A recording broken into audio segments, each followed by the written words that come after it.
Hey, how are you guys? Hope you're doing good. Bob spelled backwards is Bob. That's the craziest thing ever. Hey, welcome to YouTube. I'm so glad that you could be here with me and that we can all participate in the chat together. Um, and yeah, we're gonna have some fun, and we're gonna do our lesson tonight. It's about not so typical families and how they pray for each other. But first, before all that, I want to give a massive shout out to our Cornerstone leaders. I see Kristen and Andrew are already in the comments. They're our moderators for tonight, and a huge thank you to them. You guys got to hear from Amy last week. She did the lesson, and I don't know who's on next week. It's either Andrew, but I know Lynn is going to do the message 2 weeks from now. Just a big thank you to our leaders. Really, really glad that you could be a part of this and keep our chat room clean. So post some happy faces for our youth leaders. All right. Yeah. So what I want you to do is I want you to take a selfie and I want you to post it in the Discord server. Okay. Post a selfie in the Discord server. Stefan, I'm so glad you asked. It's because you get to see me, but I don't get to see you. Also, we were talking with Amy. She's one of the new youth leaders. Last week was her first official youth night as a like. There's a 6-week waiting period before you get in to be a youth leader. It's a whole big thing.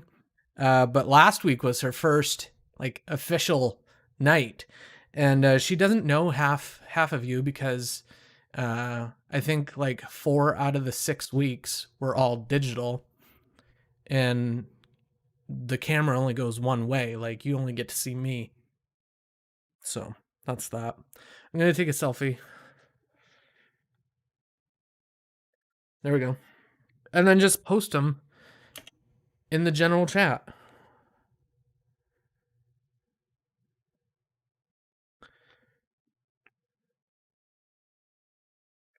Nice. Good selfies already, guys. Great job. There's mine. I'll put mine in there. Cool. Thanks for doing that. It helps to put names with accounts and things. And yeah, the pictures you post on Discord stay on Discord. Don't download other people's photos. No one ought to be doing that. And I won't use them for promotional material. So there you go. I want to play a game. I got a fun game. It's gonna be. Hold on. Let me get things ready. Don't pay attention to the screen at the moment. Now you can pay attention to the screen. Okay, it's a game called If I Had To, the Great Debate Game. Okay, so there's not really a lot of debate. You just get to pick one or the other.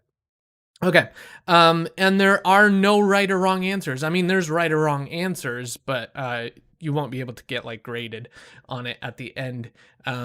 So there's no score to keep because it's your opinion. Okay, so if you've played the game Would You Rather, that's exactly what this game is. Okay, exactly. Okay, so I think my face is okay where it is in the middle part of your lower screen. And hopefully you'll be able to read all of these. I'll try and keep that in mind as we go along. Okay, so would you rather? You're gonna pick one side or the other. You're gonna let me know in the comments why, which one you pick, and maybe even why you picked it, because some of these are really weird. Okay, let's just get into it. Okay, the first one.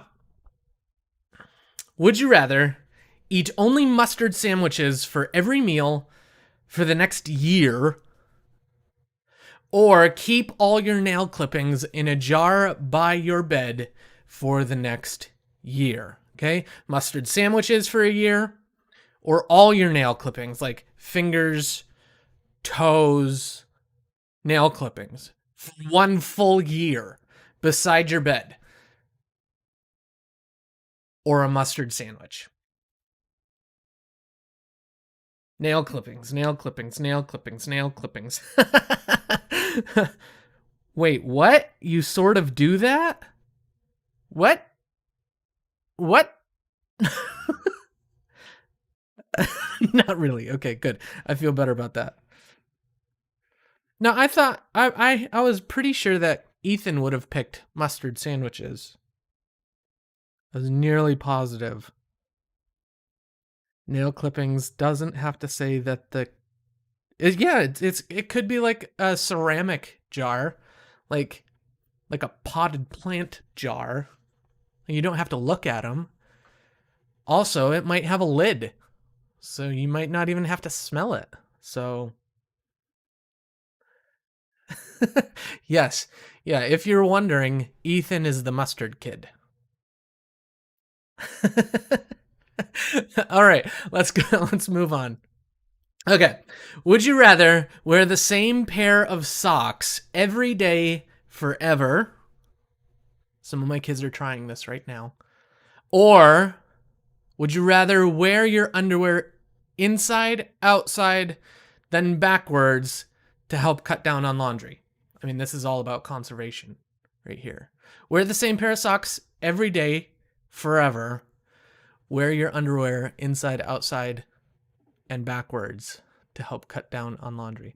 Okay, so fun story. There was this time where at camp I had forgotten to pack more socks and wore the same pair of socks for a week. I mean, it was like 5 days. Um, After 5 days, socks get nasty. I'm thinking socks probably won't even last a whole year. Like a month or two in, they're probably just going to disintegrate. Same pair of socks because that's literally what you do now, anyways. Ew. Same pair of socks, just wash them every so often. Yeah, it doesn't say you can't wash them, so loophole. Socks because you can take a shower with them on to clean them. That's smart. If you could find socks that lasted forever, like I would love that. That would just be like the best purchase ever. Yes. Okay. Reuse the same square of toilet paper multiple times. Huh. Or shower after every bathroom break instead of using toilet paper. Ooh. Uh okay, definitely shower for me. Because reusing toilet paper? Mm-mm. What loser wears socks? Just wear flip-flops. Yeah, shower, definitely shower. Shower. Yeah, definitely shower.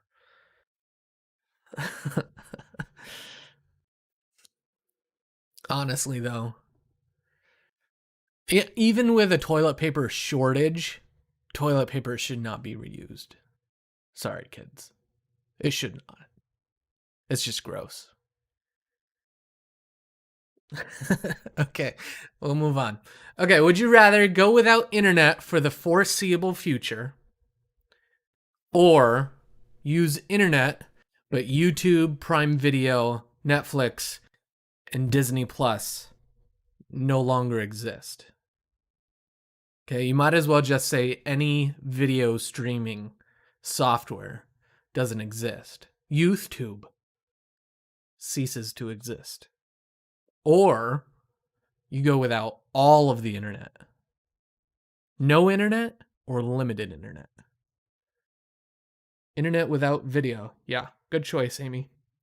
Without internet, no internet, no internet. I'm surprised at you guys that you think you can go without the internet. Yes, internet is used to play video games. Yes, I'll keep the internet.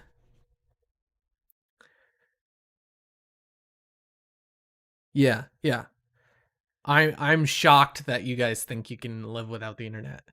I feel like so when we moved here, there was like a couple days without internet and it was awful. I block those memories out as much as I can. Okay, next one. Would you rather share the same toothbrush with your entire family or share the same bed with your entire family. I have a big family, but I would never share my toothbrush with anyone. It's like it's a no cross zone. I don't share my toothbrush. It's my pillow and my toothbrush are two items in my life that are my own. Like I don't want anyone touching them. Toothbrush, bed, uh really real choices in your home. Toothbrush. What? Toothbrush. Ugh. Like the thought of someone else using my toothbrush is it's an icky thought. Yeah, Lynn, that's an easy option for you. You're already doing it. Okay, let's move on. Okay, Christmas and birthday gifts will just be hand sanitizer and canned soup, kind of like pandemic life. Or Christmas and birthdays will no longer be celebrated with gifts. Okay, no gifts or hand sanitizer and canned soup.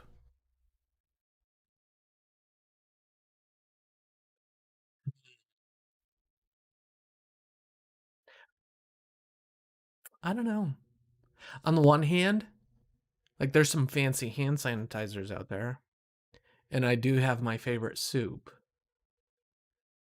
which is Chunky Campbell's clam chowder.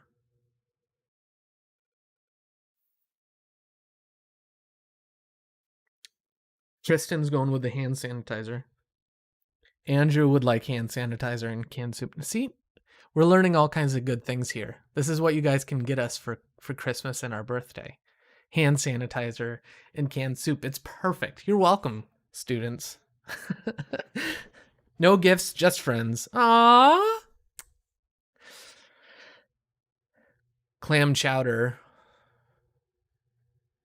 You're entitled to your opinion. That's fine. Like I tell my children, I fix the food that I like. If you don't like it, I ain't fixing anything else.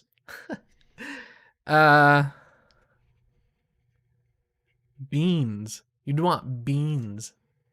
That's pretty. I like beans too. Okay, next one. Make some invisible friends so you don't feel so alone.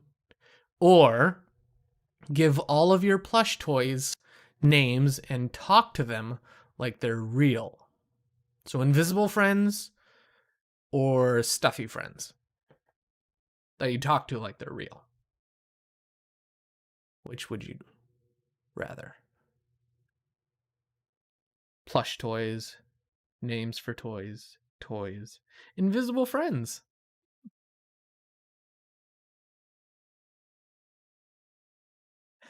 Gasp. Yeah.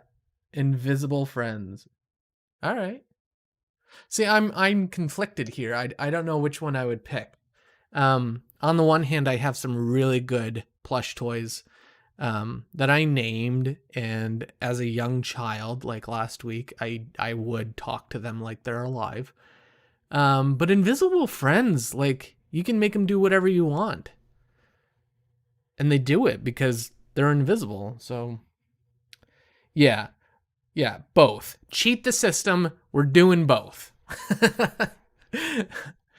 Okay. Would you this is my favorite question out of all the questions. Would you rather your mom cut your hair for the next year any style that she wants, or your dad cuts your hair for the next year any style that he wants?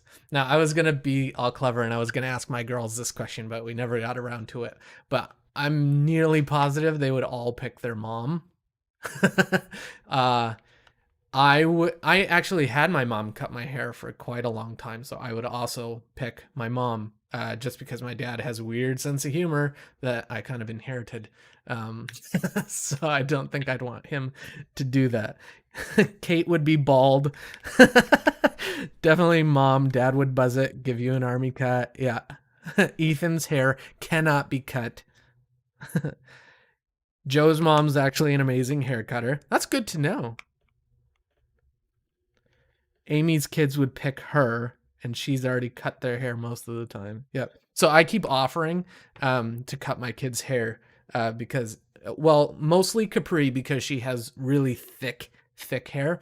And what I want to do is I have hair trimmers, and I just want to go up the back of it, like pull her hair up and then buzz underneath of it just so she's cooler in the summertime. So I keep offering that, but she's scared to death that I'm gonna like slip and give her a mohawk or something.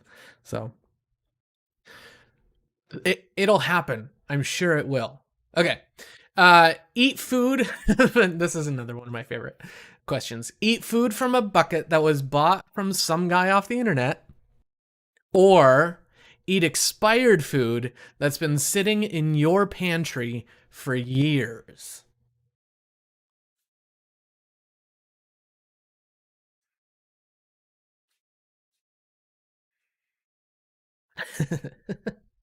Okay, Kristen would eat the expired food. Kate would go with the random guy. You trust the internet too much.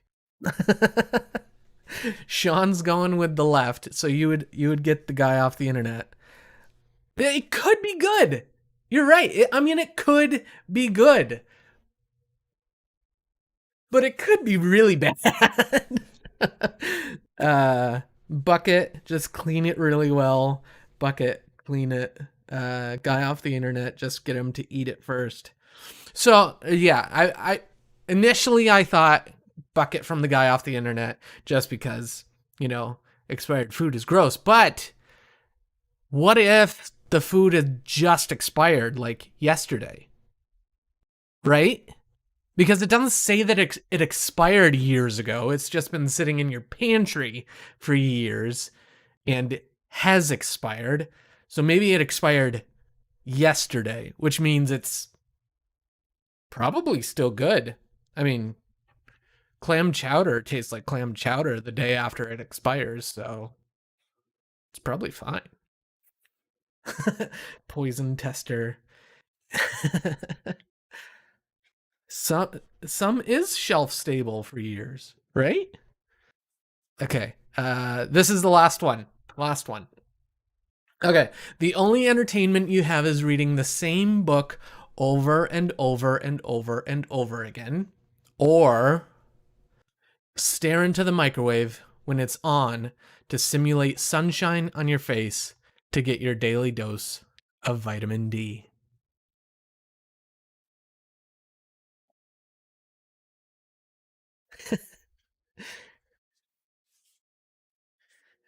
Ethan going with the microwave. Get that vitamin D.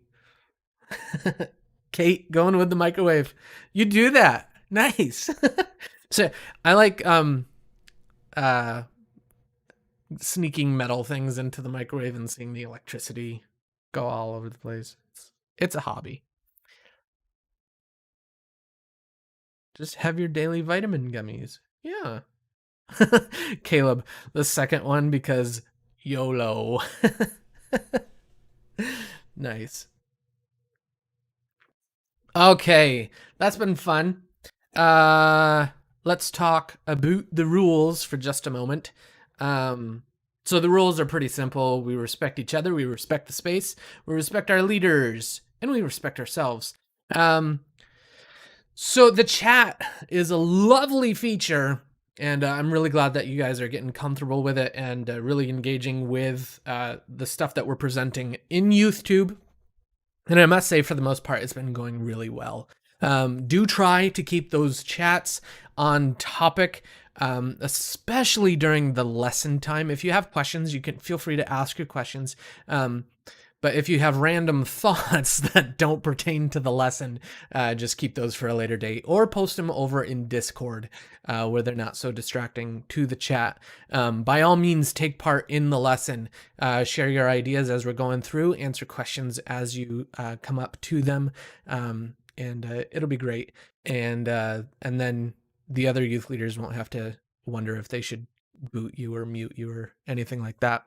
So just keep those comments on topic, If you're not in grades 7 through 12, I won't kick you out.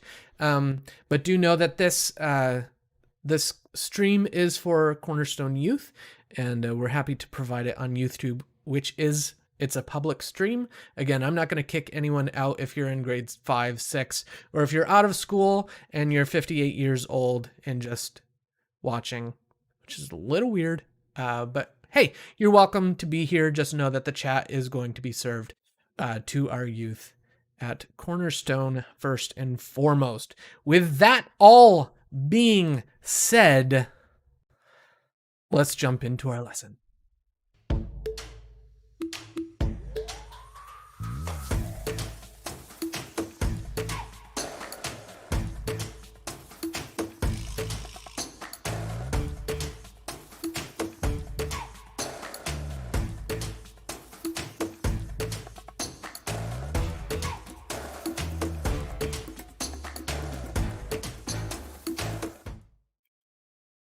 All right.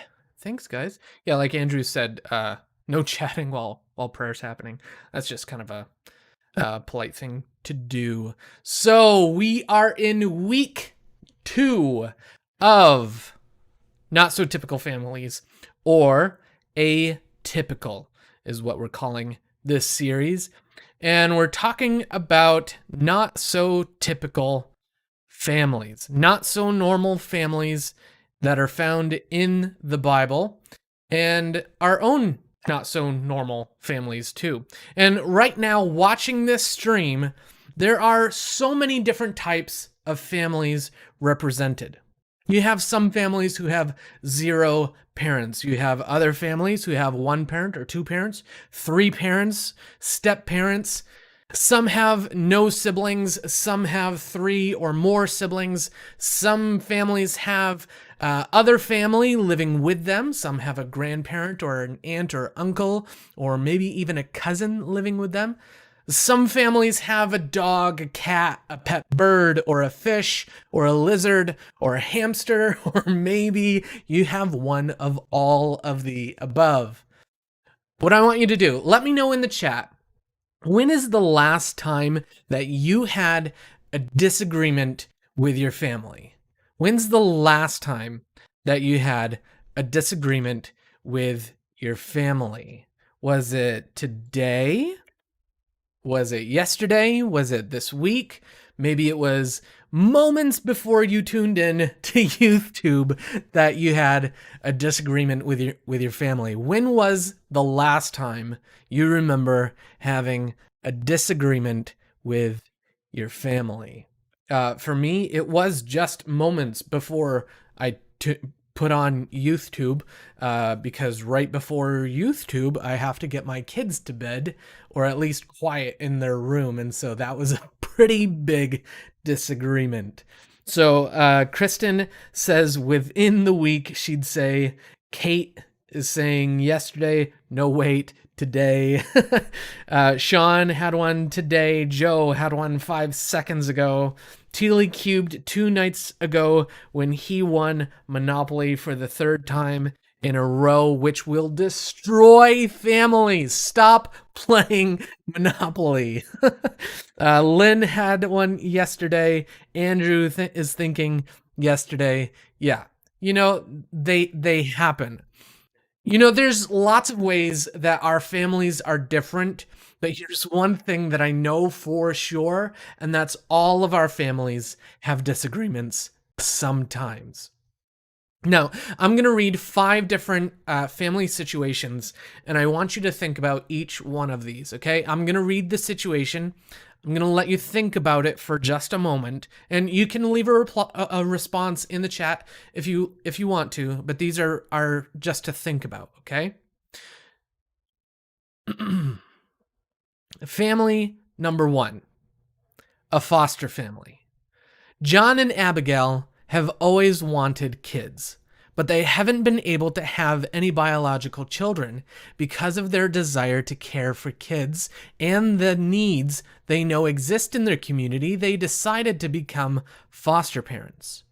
Right now, they are fostering one child whose parents have been deported. Her name is Gabriella. She's 10 years old. They also have Jake, who is 15 years old. His mother recently passed away from a long illness, and he's never met his father. Gabriella is having trouble adjusting to her new foster family because she misses her parents. Jake is often angry and recently started getting into trouble at school. What should his family do next?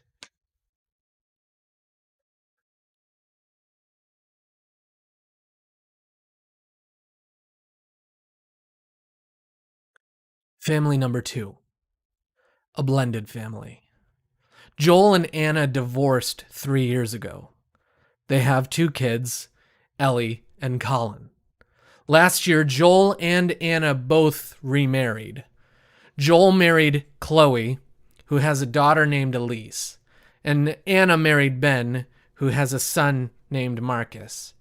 Now their family has grown from 2 parents and 2 kids to 4 parents and 4 kids. Ellie and Colin don't get along with Elise and are angry at their dad for getting remarried. Marcus often gives his new stepmom Anna a hard time. What should this family do next?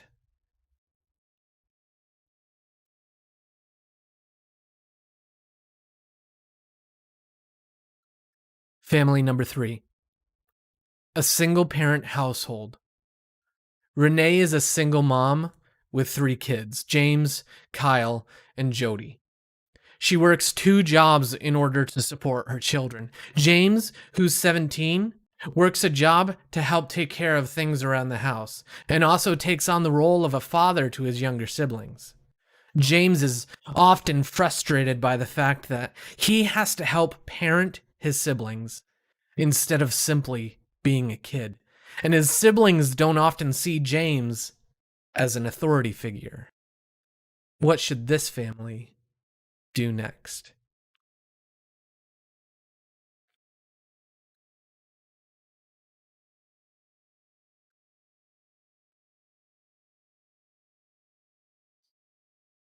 Family number 4, independent kids. Max and Jennifer are both very involved with their jobs. Jennifer is often traveling around the world while Max is often working 10 to 15-hour days. Their 2 kids, David and Yasmin, don't get to spend much time with their parents. David, 15, and Yasmin, 17, are pretty used to this arrangement by now and they can take care of themselves, but the distance is causing a strain on their relationship with their parents. Max and Jennifer want to provide for their family financially, but struggle with leaving their kids alone so often. David misses his parents, but he doesn't want anyone to know how sad he is. Yasmin doesn't think about her parents much and tends to go to her friends for advice when she needs someone to talk to. What should this family do next?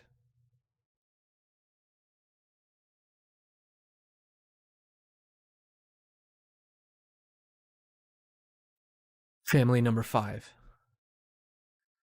Rochelle, Maria, and Blake grew up in the same neighborhood. All 3 of them have had difficult home lives, but they've always had each other. They have been best friends since the day they were in diapers, and once they made a pact that they would always be family, no matter what, but things have been changing recently. Maria just found out she's being transferred to a new school, away from Rochelle and Blake. Blake just got a new girlfriend and has been spending less and less time with Maria and Rochelle. All 3 of them are worried their friendship family might be coming to an end. What should this family do next?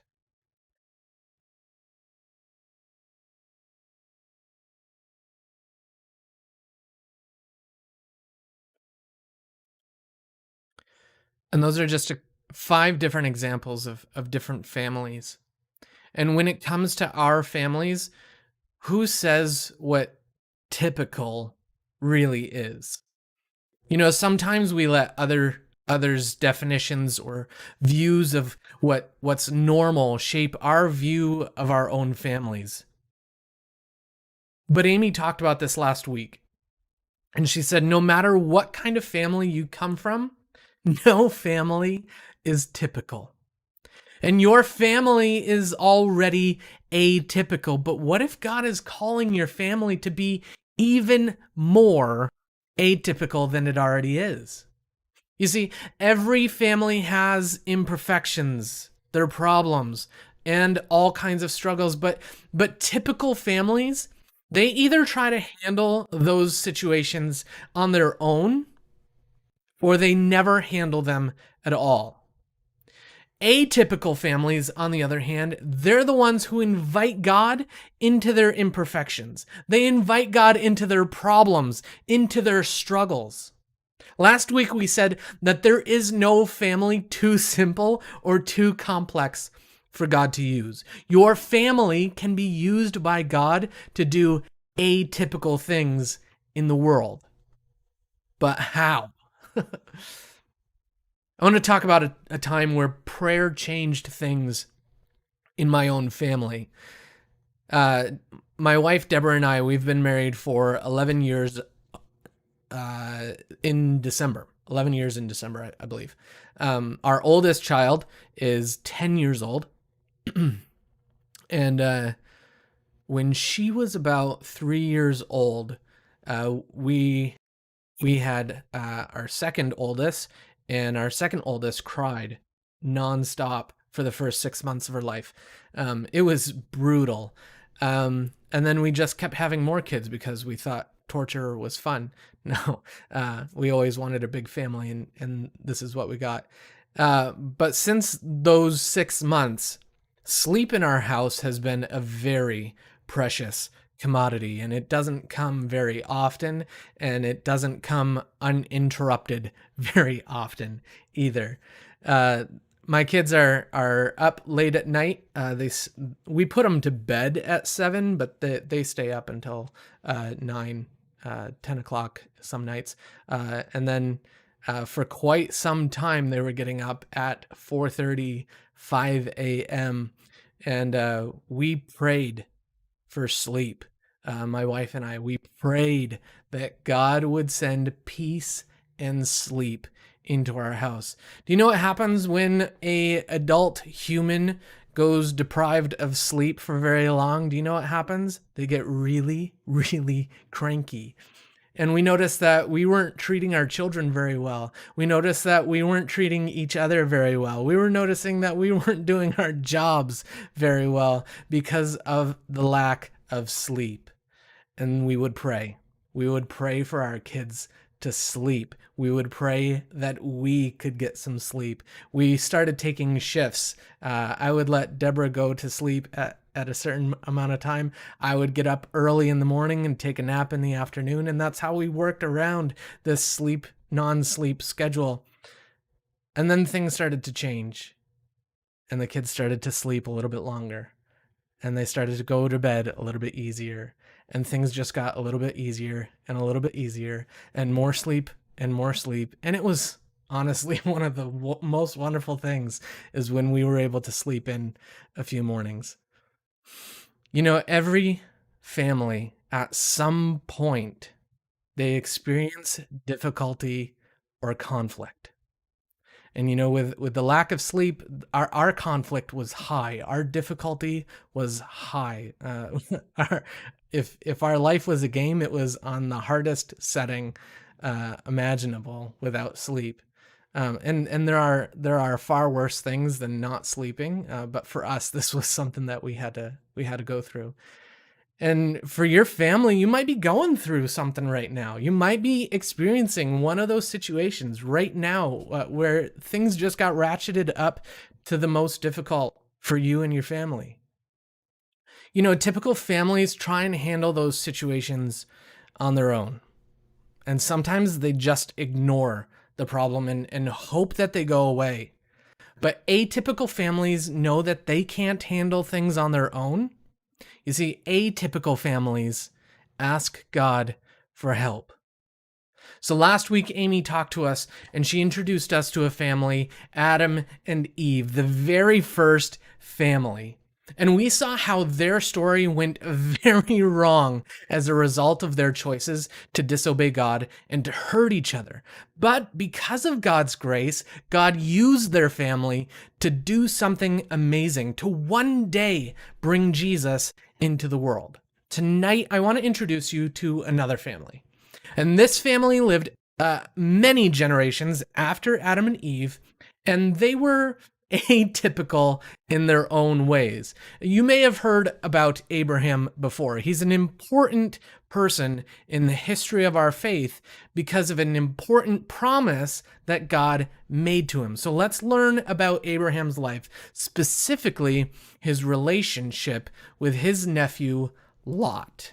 So we're going to read Genesis chapter 13, verses 1 through 13 together. And it says, so Abraham, same guy, he had a name change. It's a cool thing. Look it up. Abram left Egypt and traveled north into the Negev, along with his wife and Lot, all that they owned. Abram was very rich in livestock, silver, and gold. From the Negev, they continued traveling by stages toward Bethel, and they pitched their tents between Bethel and Ai, where they had camped before. This was the same place where Abram had built the altar, and there he worshipped the Lord again. Lot, who was traveling with Abram, had also become very wealthy, with flocks of sheep and goats, herds of cattle, and many tents. But the land could not support both Abram and Lot with all their flocks and herds living so close together. So disputes broke out between the herdsmen of Abram and Lot. At the time, Canaanites and Perizzites were also living in the land. Finally, Abram said to Lot, let's not allow this conflict to come between us or our herdsmen. After all, we are close relatives. The whole countryside is open to you. Take your choice of any section of the land you want, and we will separate. If you want the land to the left, then I'll take the land on the right. If you prefer the land on the right, then I'll go to the left. Lot took a long look at the fertile plains of the Jordan Valley in the direction of Zoar. The whole area as well was well watered everywhere, like the garden of the Lord or the beautiful land of Egypt. This was before the Lord destroyed Sodom and Gomorrah. A little foreshadowing there. Lot chose for himself the whole Jordan Valley to the east of them. He went there with his flocks and servants and parted company with his uncle Abram. So Abram settled in the land of Canaan, and Lot moved his tents to a place near Sodom and settled among the cities of the plain. But the people of this area were extremely wicked and constantly sinning against the Lord. Oof. So, Abraham and Lot were like many of our families today. They fought. In fact, they fought so much that if they had continued living near each other, they probably would have ended up hating each other. And so Abraham and Lot moved to completely different cities. So, I need to know, when you have a disagreement with a family member, how do you usually fight with them? When you have a disagreement with a family member, how do you usually fight with them? Do you scream? Do you give them the silent treatment? Do you debate it? Do you just walk away, go into another room? In our house, there's a lot of screaming. I enjoy a good debate, but that's usually just because that's usually more for fun, not actually a disagreement. Debate. I'm seeing a lot of debate. I like to debate too. Kate, that's a great strategy. Go get a life. Yep. So, as you're disagreeing, how did your last disagreement in your family get resolved? How did your last disagreement in your family get resolved? Or one that you remember?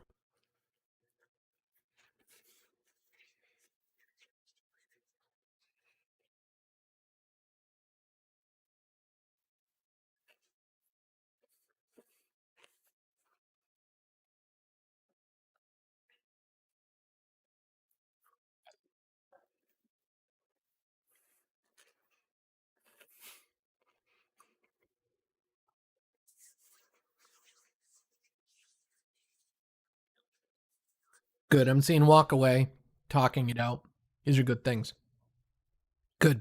We're going to continue reading in Genesis chapter 18, verses 16 to 33. Genesis 18, verses 16 through 33.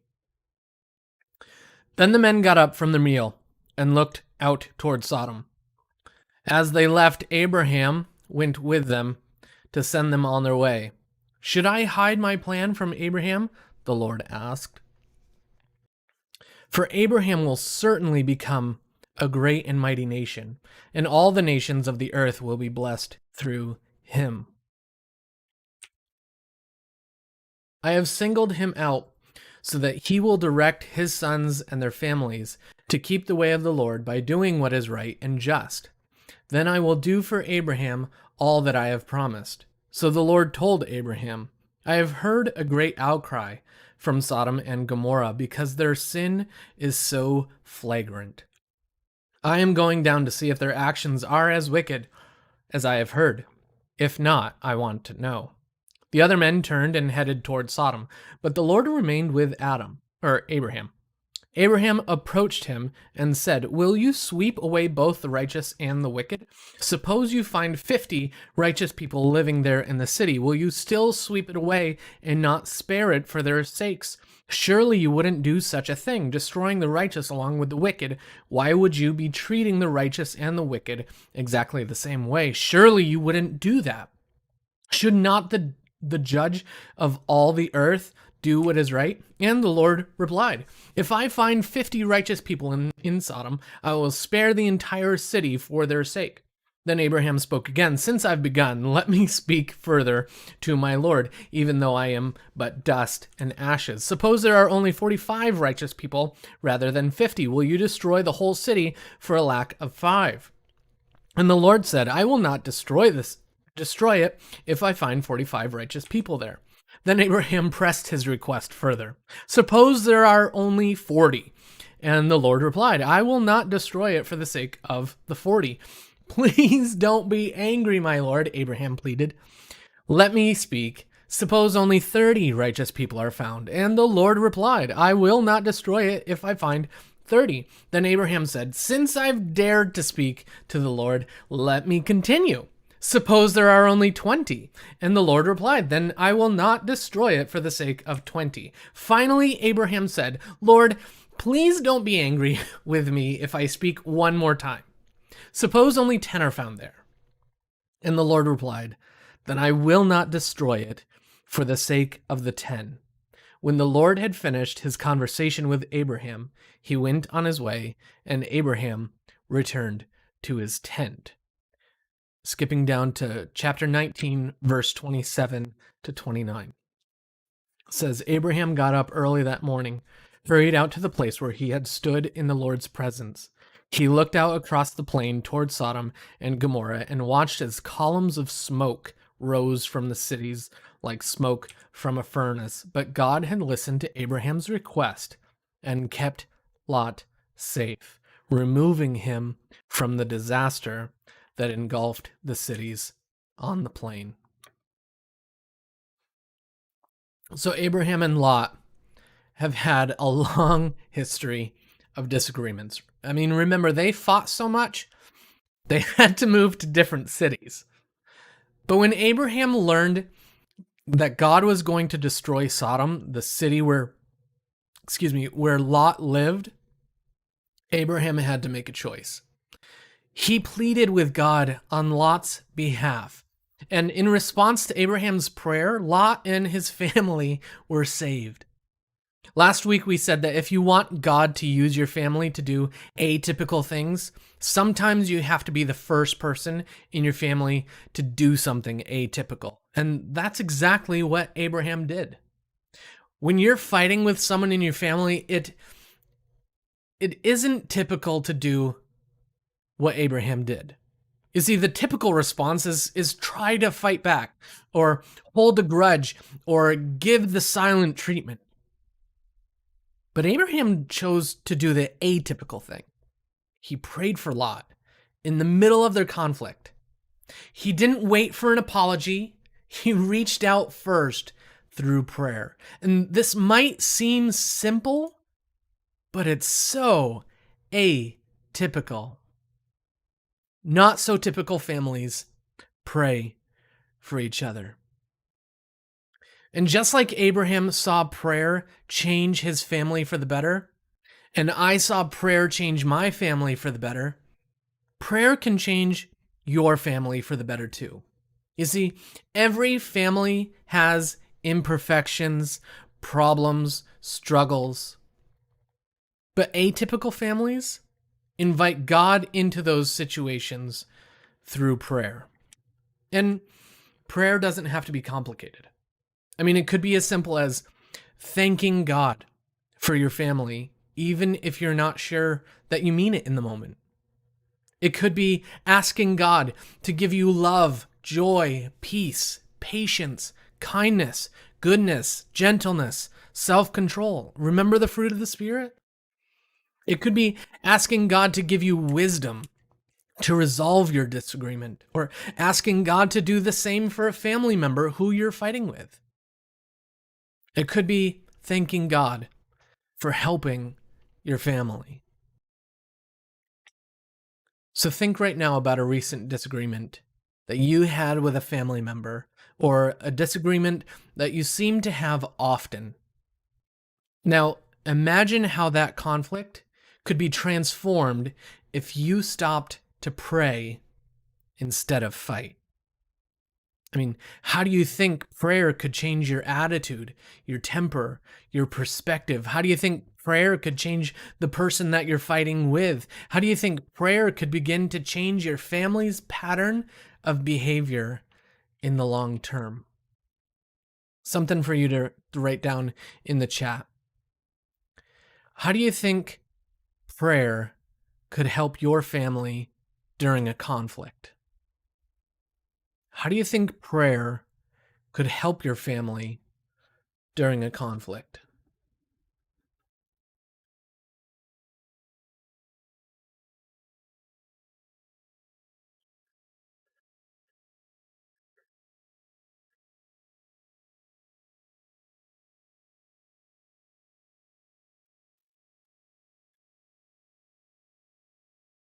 Amy says it helps us refocus on a common goal instead of our own feelings. Definitely. Yep. Yeah, that's excellent. The next question: how do you think prayer could help your family even when things are going well?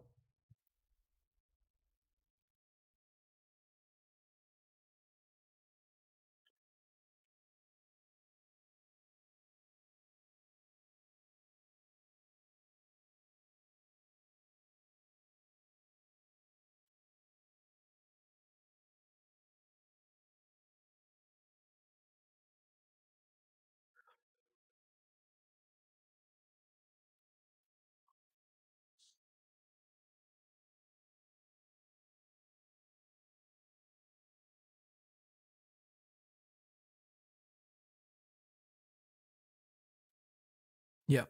Good answers, guys. To me, it's interesting that Abraham chooses to pray for Lot even before they reconcile. You know, they're in the middle of their conflict. And Abraham went first by choosing to pray for Lot instead of continuing to fight. So this week, what if you decided to go first? When disagreements happen, typical families scream, fight, hold grudges. They struggle to find common ground. But not so typical families, they pray for each other.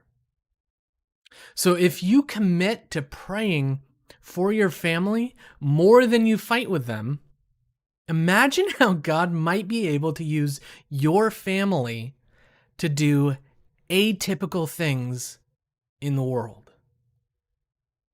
Okay, I need you to do something for me, okay? I need you to go get a piece of paper and something to write with, okay? Piece of paper, something to write with. If you have another device, you want to make a note on that, that's fine, that's cool. But get something that you can write something down with, okay? I'll count down from 20, okay? Go, run, get something to write with. 20, 19, 18, 17. I hope I don't mess up counting down on a live stream because that'd be embarrassing. 16, 15. Once you have your thing to write with, put down in the chat, I have a writing something, okay? 14, 13, 12, 11, 10. If you can't find something right now, it's okay. You'll just have to use your memory and write it down as soon as we finish here tonight, okay?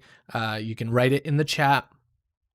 And in fact, everyone's going to write theirs in the chat, okay?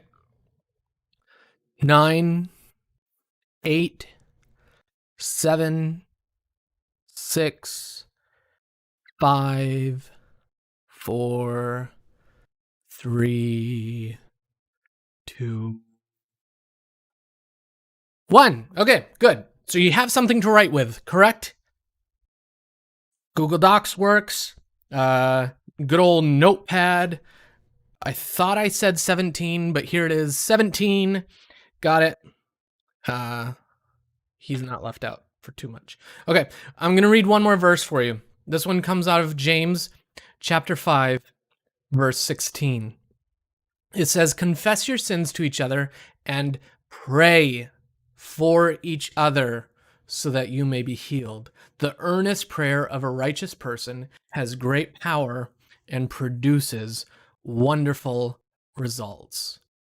So, this week, what I want you to write down on your piece of paper or your Google Doc or your notepad or your arm, if all you could find was a pen, who's the one family member that you're going to pray for regularly this week?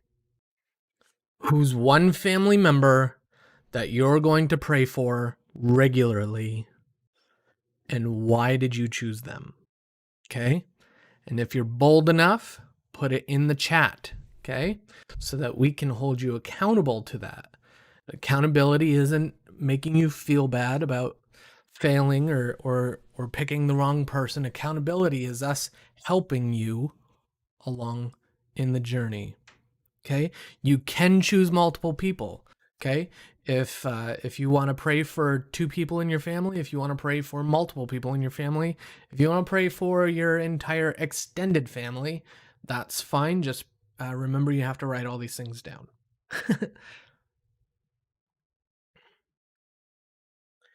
This week, who is one family member that you want to pray for regularly?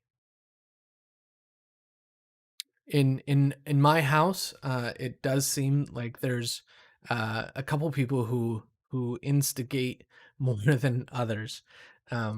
It's usually an argument between Capri and myself. So Capri is the person who I'm writing down as the person who I'm going to intentionally pray for this week. Just because her and we're really similar in the way we fight and argue and things that make us passionate, and so I'm choosing her. Yeah, good guys. Yeah, keep those going.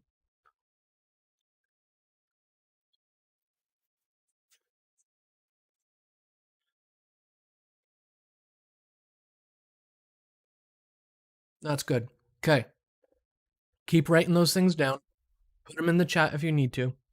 Um, if you don't have a chance to write it down in the chat, that's okay. If you put it in Discord too, in the prayer request section, we would love to pray for you this week. And just put down, this is who I'm praying for this week. And we'll pray for you while you're praying for the person that you put down. Okay. Now, I'm gonna end our time tonight with a word of prayer. And in Discord tonight, as soon as I finish up all of this and get things posted and put back, and get my desk put back to normal life, I'm gonna post in Discord. It's a song called "When We Pray" by Torrin Wells. "When We Pray" by Torrin Wells, and it's gonna be a YouTube link. He has a whole music video, and it really goes along with what we're talking about here tonight.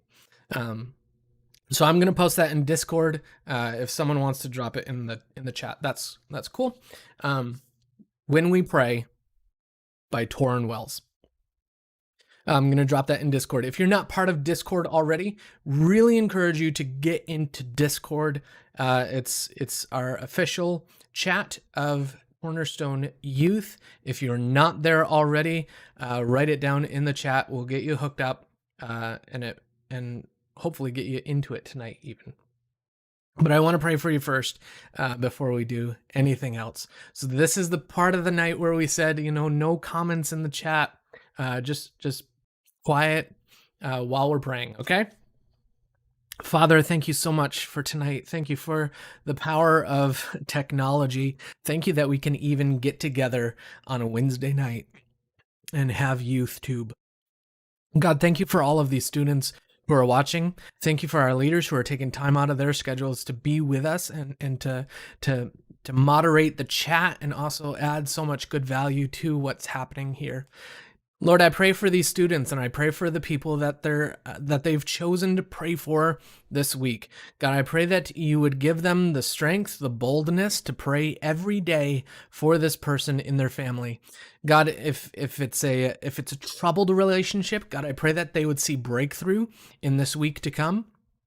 God, if it's disagreements, Lord, I pray that they would find common ground this week on some of the things that they might have fought about in the past. Lord, I pray for just an awesome blessing on each of these students and for these relationships to get better this week. Lord, I do pray for them as we're still going through all the craziness of pandemic life. God, I pray for their safety. I pray that their families would be safe.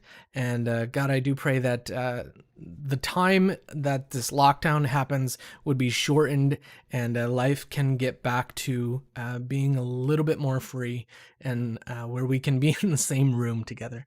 God, we love you. We thank you again for all of these, the time that we get to spend together and for learning through your word. And it's in Jesus' name I pray. Amen. Thanks so much for being here tonight with us, everybody. Again, if you didn't get a chance to write it down in the chat, go over to Discord, write it down in the prayer requests section. Even if you did write it down in the chat, it might be a good idea to write it down in the Discord prayer request channel. And again, we'll pray for you while you're praying for your family. And it'll be pretty cool.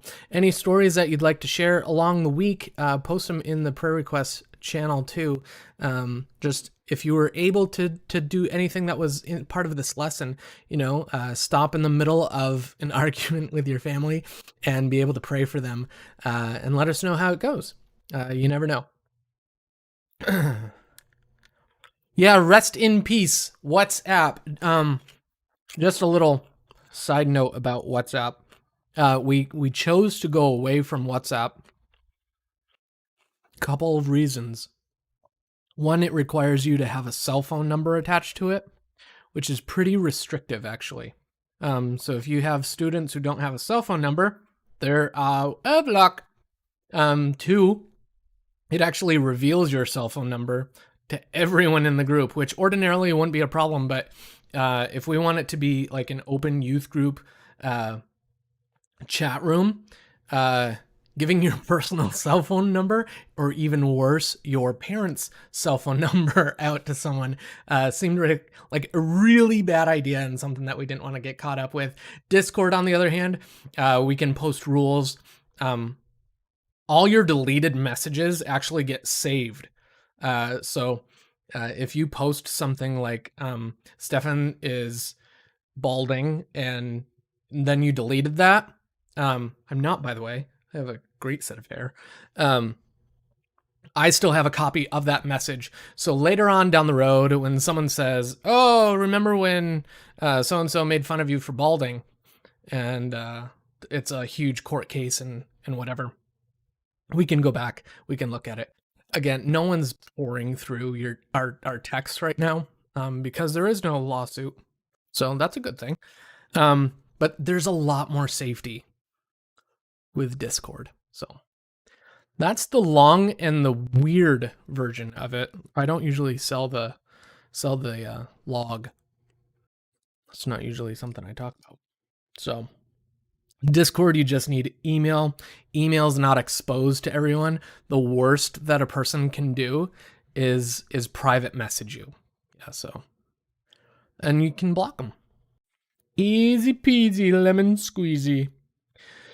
So, the counting channel in the Minecraft Discord server, which is not sponsored by Cornerstone Wesleyan Youth in any shape or form, but we do, almost all of us participate in it. The counting channel has been super fun. I thought it was, yeah, I'll be honest. I thought it was dumb when we started it, but I like the counting channel way more than I thought I ever would. And tonight's snack, 50% off, caramel corn, which is delicious.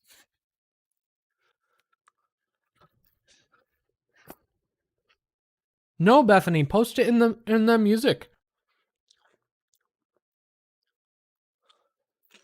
Post it somewhere so we can all watch it.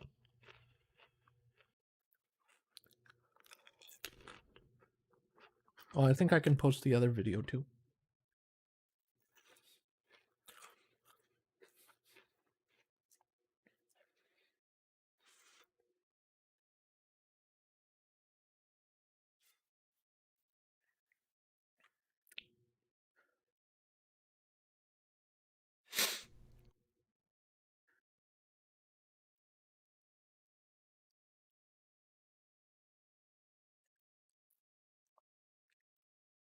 So I've posted the Torrin Wells music video in the music channel for you guys.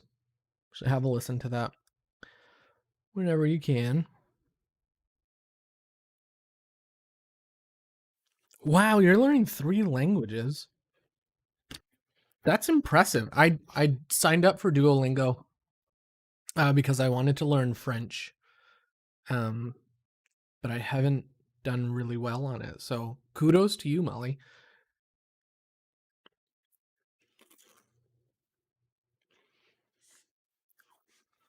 Andrew's already in the Discord server. Hop over there. Brendan's learning Japanese for all of his animeing, animania. I don't know. Okay, I'm gonna jump on Discord for a few minutes, chat with you guys. So I will see you over there. Have a good night, guys. Thanks again for being here. You're awesome. Just thought you should know. Have a good night.